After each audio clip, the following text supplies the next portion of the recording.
que o seu dia e a sua semana sejam repletos de bênçãos. Prontos para mais uma análise?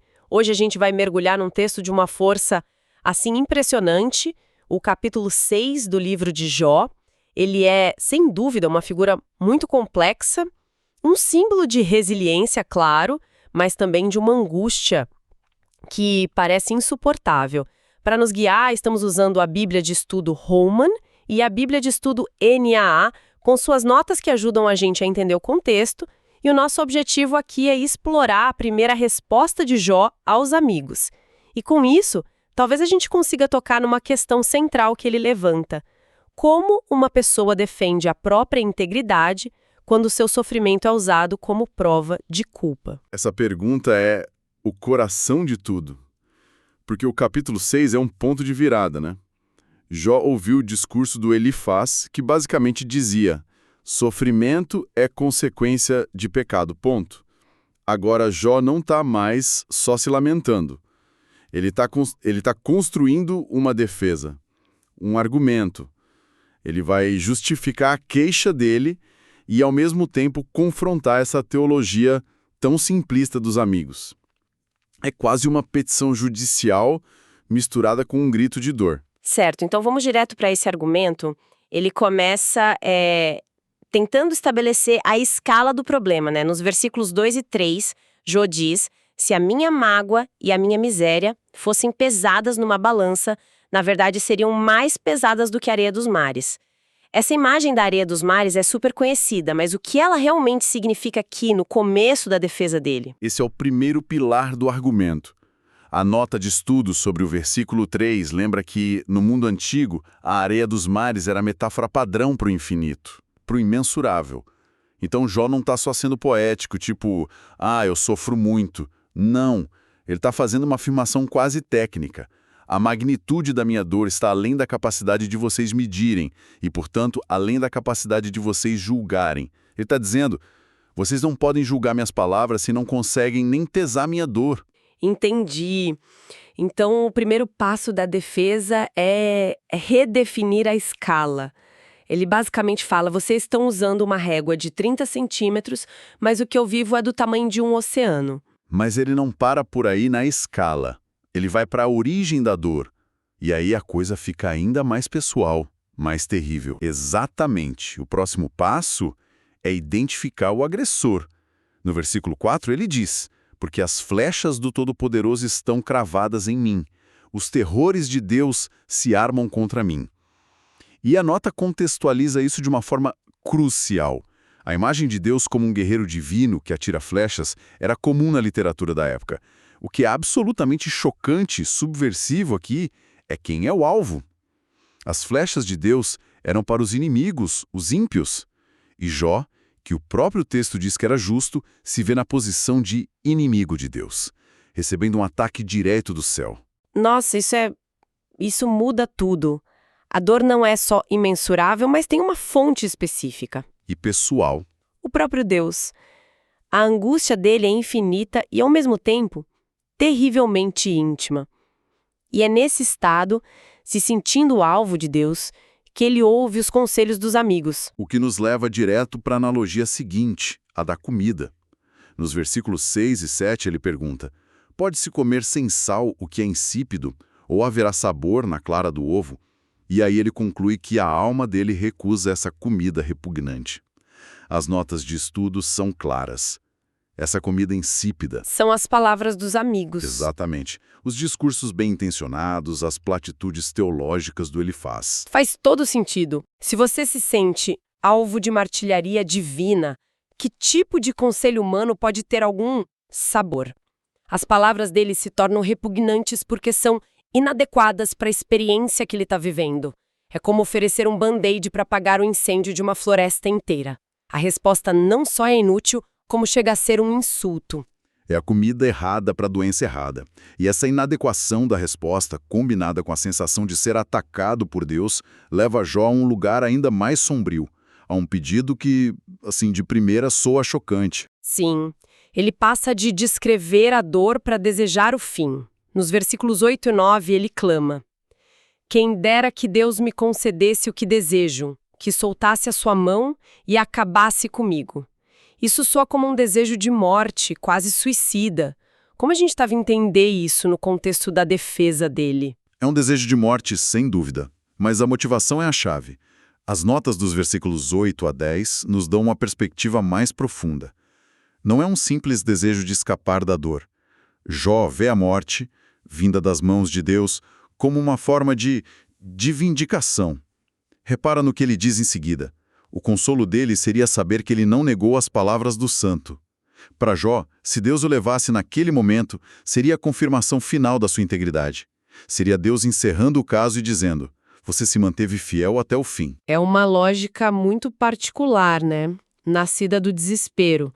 Querer morrer não para escapar, mas para provar um ponto, para ter a última palavra sobre a própria integridade. Isso mostra que, para Jó, a reputação e a fidelidade a Deus eram mais importantes que a vida. E é dessa frustração que ele se volta contra os amigos com uma das metáforas mais cortantes da Bíblia. Sim, aqui ele deixa de falar de Deus por um momento e foca na falha humana. O versículo 15. Meus irmãos me traíram, são como um ribeiro, como a corrente de ribeiros que transbordam. A nota de rodapé do versículo 15 é essencial aqui. Jó está falando de um wadi, que é um leito de rio seco no deserto. Um fenômeno bem específico daquela geografia. Muito específico. Na estação das chuvas, esses leitos secos podem se encher de repente, viram torrentes no meio do deserto.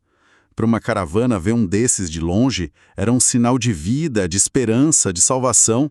Eles mudavam a rota contando com aquela água para sobreviver. A promessa de alívio no meio da aridez. Exato. E Jó continua a imagem e menciona as caravanas de Temá e Sabá, rotas comerciais conhecidas, viajantes experientes. Só que esses rios são temporários. Quando o calor mais forte chegava, quando a sede era maior, as caravanas chegavam lá e o rio tinha secado. A água sumiu. A promessa era uma ilusão. A esperança vira vergonha e decepção. O que me impressiona nessa imagem é a crueldade psicológica. Não é só falta de ajuda, é a traição da expectativa. É a promessa de alívio que se torna uma fonte de vergonha, como o texto diz. Isso é quase pior do que se os amigos nunca tivessem aparecido. A esperança que vira pó. Perfeitamente colocado. A decepção é proporcional à esperança. Jó está dizendo que seus amigos chegaram parecendo uma fonte de consolo. Ele depositou sua esperança neles.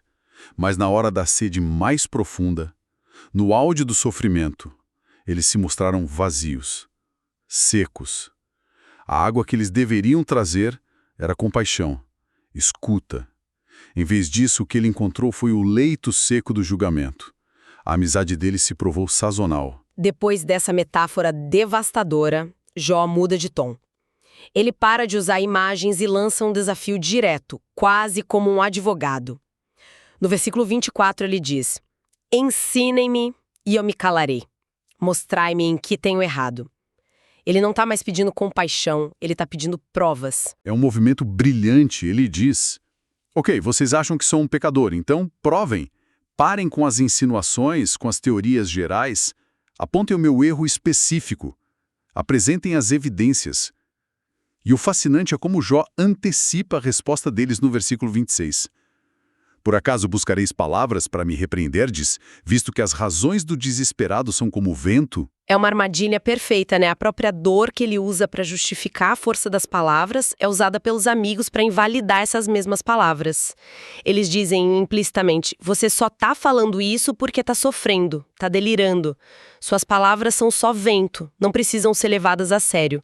Como ele sai dessa? Ele não consegue sair. É por isso que a frustração dele explode. Se os argumentos dele são descartados como vento, ele precisa mostrar a crueldade moral dessa atitude. E ele faz isso no versículo 27, com uma acusação pesadíssima. Ele os compara a pessoas que lançariam sorte sobre um órfão e venderiam um amigo. Lançar sorte sobre um órfão significava dividir os bens de uma criança indefesa. Eram exemplos de comportamento vil, predatório. Ele está dizendo que eles estão tratando a tragédia dele da mesma forma, como uma oportunidade, explorando a vulnerabilidade dele para provar um ponto teológico, em vez de agirem como amigos. A dor dele virou um objeto de debate, não um chamado à compaixão. Exato. Eles desumanizaram o sofrimento dele. E é por isso que o capítulo termina com um apelo que é ao mesmo tempo simples e profundo. Ele não pede mais para ser ouvido, mas para ser visto. Nos versículos 28 e 29, ele implora: agora, pois, olhai para mim. Voltai, não haja injustiça. Sim, voltai, porque a minha causa é justa. Olhai para mim. É um pedido tão básico. É o último recurso. Quando os argumentos falham, quando as metáforas não convencem, só resta o apelo à relação pessoal. Ele está dizendo: esqueçam suas teorias por um momento e apenas olhem para o meu rosto. Vocês me conhecem. Olhem nos meus olhos e me digam se vocês veem o pecador que suas teorias dizem que eu sou.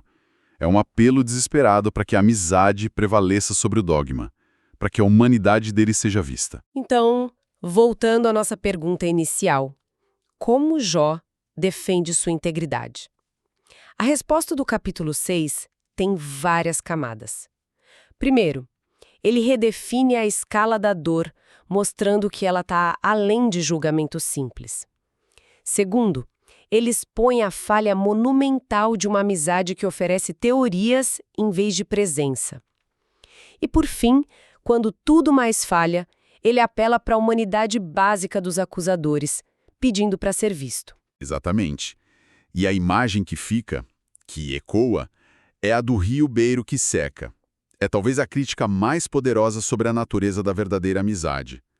Jó nos ensina que em tempos de crise, a presença solidária e a escuta atenta valem muito mais que todas as respostas prontas, sabe? O verdadeiro consolo muitas vezes não está nas palavras certas, mas na presença certa. Na água da compaixão que não evapora quando o calor aumenta. E isso nos deixa com uma reflexão final, um pensamento para levar. Jó implora aos amigos: mostrai-me em que tenho errado. Eles acreditam que têm a resposta, que a conexão entre sofrimento e pecado é óbvia. A questão que este capítulo nos força a encarar é como a gente age quando se depara com um sofrimento nosso ou de outra pessoa que desafia explicações fáceis. Quando não há um erro claro para apontar, o que realmente significa oferecer consolo? Será que a nossa necessidade de encontrar uma causa, uma culpa, pode ser o maior obstáculo para a gente simplesmente estar ao lado de quem sofre? Deus abençoe todos os ouvintes.